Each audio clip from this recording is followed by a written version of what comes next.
ও, নিনা এখানে ঘুমাবে? ঠিক আছে, অসুবিধা নেই। আমি তাহলে নিচে যাচ্ছি লিভিং রুমে, তোমরা আরাম করে শো। সাফাত শোনো, হ্যাঁ, তোমার সাথে আমার খুব জরুরি কথা আছে। আমার খুব ঘুম পেয়েছে, আমি এখন কোনো কথাই শুনবো না।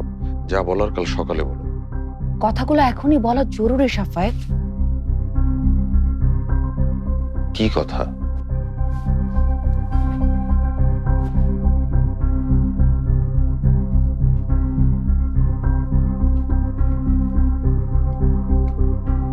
কাল সকালে আমরা এখান থেকে চলে যাচ্ছি।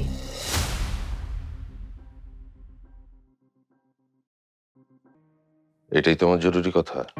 এর থেকে জরুরি কথা এই মুহূর্তে আর কিছু হতে পারে না সাফায়েত। তুমি জানো না নিনা কি ফেস করেছে। দেখো লুবনা, তুমি আজ সন্ধ্যাবেলাও আম্মাকে অপমান করেছো। সে বিষয়ে কিন্তু আমি একটি কথাও বলিনি। তার মানে এই না যে তোমার সবকিছুই আমি মেনে নেব।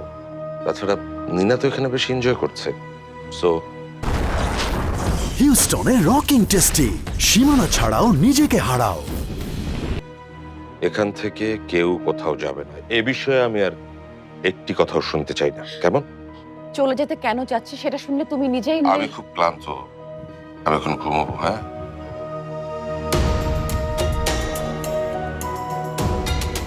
Okay fine. তুমি শুনলে না তো, ব্যাপারটা তাহলে এখন আমাকে বাড়ির অন্যদেরকেই বলতে হবে।